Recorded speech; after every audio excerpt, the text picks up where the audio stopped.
कुछ उड़ती उड़ती खबर है और कुछ इसमें सच्चाई है, ठीक है ना। हाँ, मैंने देख लिया जो तुम कह रहे हो, उस देख। हाँ, अब सुनो, अब गड़बड़ तो हुई है, सीबीएसई से ही हुई है, ठीक है। क्योंकि जब पिछली बार तक की हम बात करें तो कुछ टीचर्स ऐसे भी कॉपी चेक करने आते थे जो सीबीएसई से एफिलेटेड नहीं, लेकिन इस बार उनकी तादाद थोड़ी ज्यादा हो गई, ठीक है ना। इन्होंने क्या करा है कि कुछ ऐसे टीचर्स हायर कर लिए थे, या ये कह लीजिए एक तरीके से कि कम, पहले इसको चुप करा लो या इसको बाहर भेज दो, ठीक है ना।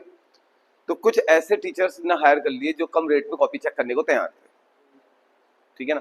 या सीधी बात कहें तो टीचर्स ने कम पैसों में भी कॉपी चेक करी और पर टीचर कॉपी लिमिटेड भी करी है। अब अगर देखिए इसमें हुआ क्या है, इसमें हुआ यह है कि टीचर्स तो ज्यादा हो गए, ठीक है, कॉपी भी जल्दी चेक हो गई, लेकिन जल्दीबाजी के चक्कर में कॉपियों में हुई है गड़बड़ी, ऐसा कहा जा रहा है, ठीक है, ऐसा माना जा रहा है, क्योंकि ऑन एन एवरेज नंबर कम आए हैं सीबीएसई बोर्ड में, ऑन एन एवरेज नंबर कम आए हैं। अगर हम देखें तो इसी तरीके से कुछ ऐसे भी स्कूल हैं जिनके टॉपर्स 80s में है और कुछ ऐसे जिनके 70s में है। एवरेज बच्चा जो मेरे को जहां तक देखिए, इवेल्युएशन हमें भी आता है, हम भी देखो बोर्ड की कॉपी हम भी चेक करते हैं। इवन बच्चे को साल भर पढ़ाने के बाद हमें इतना तो अंदाजा आ जाता है कि भाई ये कितनी परसेंटेज लाएगा। जैसे 10th क्लास में था, तो 10th क्लास में एक बच्चा था भावेश, ठीक है, तो उसके पापा से मैंने कहा था देखो 85 के आसपास लाएगा, जहां तक मैं उसको ऑब्जर्व कर रहा हूँ 85 तक लाएगा, तो 83.6 है उसकी। तो यानी कि देखिए जो हमारा प्रिडिक्शन होता है उसके बहुत आसपास होते हैं, और ये पूरे साल भर जब आप पढ़ाते हो तो आप आसानी से प्रिडिक्ट कर सकते हो कि कितने नंबर्स गेन कर सकता है बच्चा, ठीक है। ओके, तो जो बच्चे मुझे लग रहा था कि 82 से 85 के आसपास आने चाहिए परसेंटेज, कैन यू इमेजिन कि वो बच्ची 69.6% पे बैठी है। अनएक्सपेक्टेडली केमिस्ट्री में जब पेपर चेक करा था तो पेपर चेक करने पे 48 नंबर बताने वाली बच्ची सिर्फ 26 नंबर गेन कर पाई है, यानी कि इसके 22 नंबर कम हुए। और पता है 23 नंबर में एक बच्चा पास हो जाता है, तो ये इतना बड़ा डिफरेंस कैसे हो रहा है, ये भी सोचने वाली बात है। अब देखिए एक्सपीरियंस्ड और इनएक्सपीरियंस्ड टीचर की बात। जो एक्सपीरियंस्ड टीचर होते हैं, ठीक है ना, तो हम लोग क्या करते हैं, हम लोग जनरली जब कॉपी चेक करते हैं तो हम ये दिमाग में रखते हैं कि ये बच्चा मतलब क्या लिखना चाह रहा है, उसका अगर कुछ सेंटेंस या कुछ चीजें टॉपिक से मैच करती हैं तो हम उसमें नंबर देते हैं। द रीजन, बोर्ड का प्रेशर बच्चा झेल रहा होता है, बोर्ड का प्रेशर झेलना हर किसी की बस की बात नहीं होती भाई। बोर्ड का प्रेशर झेल रहा होता है तो कुछ गड़बड़ी करने के उसके चांसेस होते हैं, तो हम क्या करते हैं कि उन छोटी छोटी चीजों को नजरअंदाज भी करते हैं कि भाई ठीक है यहाँ पे बच्चा ये लिखना चाह रहा है, उसको मतलब उसकी कहीं पे कुछ वैसी मिस्टेक है तो उसको हम नेग्लेक्ट करते हैं। कहीं पे उसने छोटी सी न्यूमेरिकल मिस्टेक कर दी है, कहीं पे वैल्यू की मिस्टेक कर दी है, कहीं पे जल्दीबाजी में स्क्वायर करना भूल गया या अंडर रूट लेना भूल गया, तो उसमें एक नंबर काट लो। अब आंसर नहीं आया कह के तुम पूरे नंबर उड़ा दो, ये गलत हो जाता है।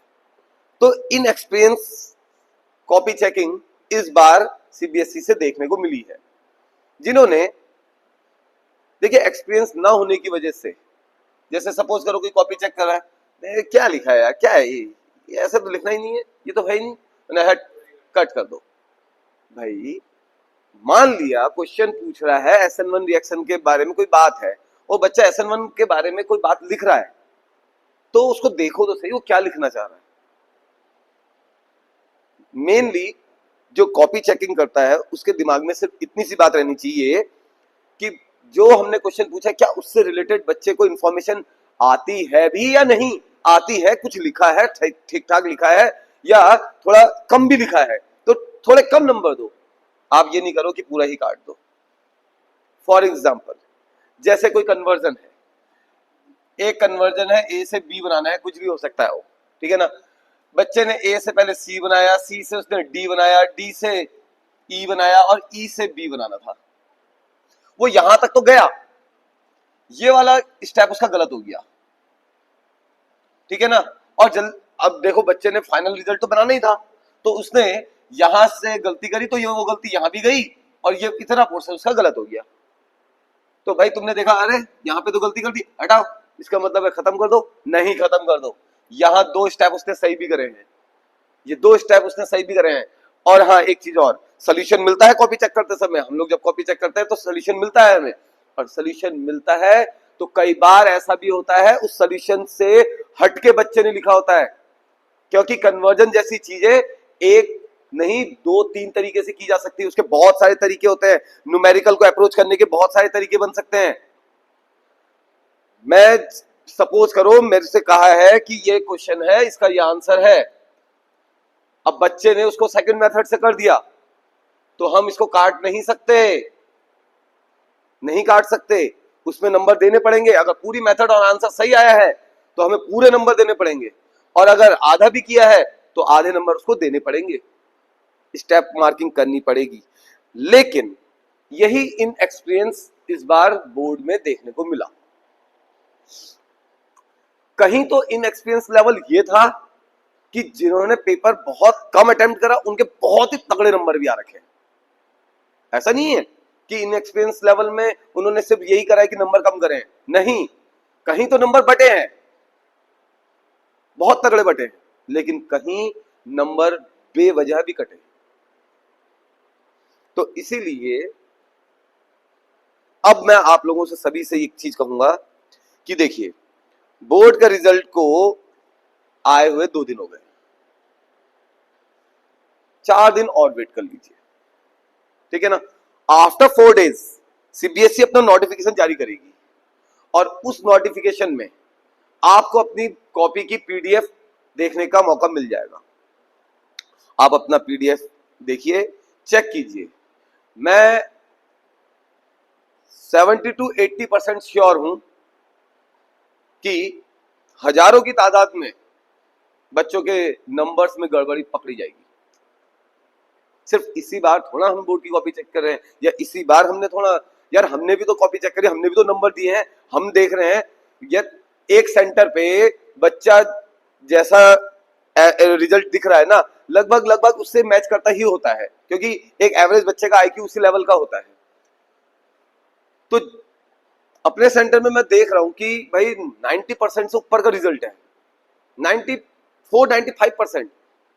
हम खुद ही सिंगल बच्चे को भी फेल नहीं कर रहे हैं, ठीक है ना। कहीं ना कहीं तोड़ मोड़ों के 1-2 नंबर कम हो रहे हैं तो हम दे रहे हैं, बट ये जो अनएक्सपेक्टेड चीजें हुई हैं कि कहीं तो ब्लंडर के हिसाब से बहुत ही नंबर दे बांट दिए जा रहे हैं और कहीं बिल्कुल ही नंबर ही गायब कर दिए जा रहे हैं। एक बच्चा घर आके जोड़ रहा है 32 मार्क्स और उस बच्चे के लास्ट में निकलते हैं 6 मार्क्स। ये तो इनएक्सपीरियंस लेवल हो गया बहुत ज्यादा ही भाई। ये 32 ठीक है, बच्चे ने काट कूट के और भी गलत किया होगा, अगर वो 32 नंबर जोड़ रहा है ना कि 32 नंबर मेरे आने चाहिए, तो भाई 32 से कट कुटा के 23 तो हो ही जाने चाहिए। 18-19 पे रुक रहा है, 20 के आसपास बच्चा रुक रहा है, तो वहां पे 1-2 नंबर दिए जाते हैं। खुद सीबीएसई ने कहा है कि भाई 1-2 नंबर से बच्चों को फेल मत करिए, और हम भी नहीं करते हैं। 18-19-20 पे अटकता है बच्चा तो हम उसको 23 करते हैं। हाँ, अगर किसी बच्चे के 70 में से 70 आ रहे होते हैं तो उसकी कॉपी को 2-3 बार चेक करना पड़ता है कि भाई देखो 70 आउट ऑफ 70, यानी कि 30 नंबर प्रैक्टिकल में भी है उसके पूरे, तो यानी 100 में से 100, उसकी कॉपी को 2-3 बार चेक करना पड़ता है। लेकिन ये जो चीजें हुई हैं ये बहुत अनएक्सपेक्टेड है, क्योंकि रिजल्ट बहुत ही ज्यादा अनएक्सपेक्टेड है, ठीक है। एक ही स्कूल से आधी क्लास फेल हो रखी है, आधी क्लास फेल हो रखी है, तो वो बहुत ही मतलब विषय है सोचने वाला। इसलिए सभी लोग अपनी पीडीएफ तो खुलवा ही लें, हर सब्जेक्ट की पीडीएफ खुल जाएगी, ठीक है ना। हर सब्जेक्ट की पीडीएफ निकालिए और कोशिश करिए कि भाई रीइवैल्यूएशन करवा लीजिए। अगर ऐसे बच्चे, अगर मैं मानता हूं 20 से 25% बच्चे भी ऐसे निकल गए ना जिनके उसमें गड़बड़ी निकली, तो सोच लीजिएगा ये बहुत बड़ा गड़बड़ हो गई है। तो फिर कुछ ना कुछ सीबीएसई को इसमें सोचना पड़ेगा, कुछ ना कुछ सोचना क्या पड़ेगा, कुछ ना कुछ सोल्यूशन निकालना पड़ेगा। आइदर वो रीचेकिंग कराए, आइदर वो कुछ करे, लेकिन इतना बड़ा मास रीचेकिंग होना बहुत मुश्किल है, ठीक है। लेकिन हाँ, एक जस्टिस तो होना ही चाहिए, ठीक है ना। तो इसलिए मतलब एक बार एक इस टाइप का प्रोटेस्ट तो हो ही जाए कि जिसमें बच्चों के लिए जस्टिस हो, क्योंकि ये बहुत ज्यादा ही गड़बड़ की बात है। क्योंकि स्टार्टिंग में तो लग नहीं रहा था कि ऐसा कुछ होगा करके, क्योंकि पेपर भी उतना ज्यादा टफ नहीं था, या तो पेपर ही बहुत ब्लंडर लेवल पे आता, बहुत ही ज्यादा टफ होता, ठीक है ना। लेकिन ऐसा भी नहीं था। हाँ, फिजिक्स के पेपर में था, फिजिक्स के पेपर में था तो फिजिक्स की चेकिंग भी वैसी हो रही थी। लेकिन अब अगर आपके पास इनएक्सपीरियंस टीचर होंगे तो वो कहां से कर लेंगे भाई। कम से कम टीचर को कम से कम 6-7 साल का एक्सपीरियंस होना चाहिए कॉपी चेक करने का, तब जाके वो एक तरीके से कॉपी चेक करता है। फर्स्ट टाइमर बहुत थे इस बार कॉपी चेक करने में, ये समझ लीजिए कि बहुत सारे पहली बार कॉपी चेक कर रहे थे। पहली बार कॉपी चेक करने के लिए जा रहे हैं तो भाई थोड़ा सा उनको, उनकी कॉपी 2-3 टीचर और चेक करें, गड़बड़ हो जाती है भाई, बच्चों का पूरा भविष्य है इस पे। तो सभी से वो है कि भाई अपने पीडीएफ निकलवाइए। देखिए ऐसा नहीं है, रीचेकिंग हुई तो उसी टीचर के पास जाएगी, ये वो नहीं है, ठीक है ना। रीचेकिंग होगी, और अगर सच में ऐसी गड़बड़ी पाई गई, मैं तो क्लियरली कह रहा हूं, अगर कुछ हंड्रेड्स ऑफ कॉपीज में भी अगर ऐसा पाया गया पूरे इंडिया में, पूरे सीबीएसई के उसमें 100 से ज्यादा क्या कॉपीज में गड़बड़ पाई गई, तो भाई प्रोटेस्ट होनी चाहिए। फिर तो होना चाहिए कि भाई ये गड़बड़ हुई है ना। क्योंकि आईक्यू लेवल में बहुत सारे बच्चे ऐसे देखे मैंने जिनका अच्छा खासा आईक्यू लेवल है, जो अच्छे खासा कर सकते हैं, कर रहे थे प्री बोर्ड में। यार बच्चे 80% 75% तक ला रहे हैं, और वो बच्चे 50s में आ रहे हैं बोर्ड के पेपर में, या 60s में आ रहे हैं। ये तो बहुत ही अनएक्सपेक्टेड चीजें है ना। तो वेट कीजिए, ठीक है, इस बात का वेट कीजिए कि जैसे ही हमारी सीबीएसई एक नोटिफिकेशन जारी करती है, और फिर तुरंत अपना अपनी पीडीएफ निकलवाइए। मैं तो भाई पूरा सपोर्ट कर रहा हूं इस टाइम पे कि आप लोग पीडीएफ निकालिए, और अगर ऐसी प्रॉब्लम पाई जाती है तो मास लेवल पे प्रोटेस्ट भी हो जाए, ठीक है ना। मास लेवल पे प्रोटेस्ट होनी चाहिए, फिर देखी जाएगी जो भी होगा, ठीक है। तो चलिए अब आज के टॉपिक पे बात कर लेते हैं।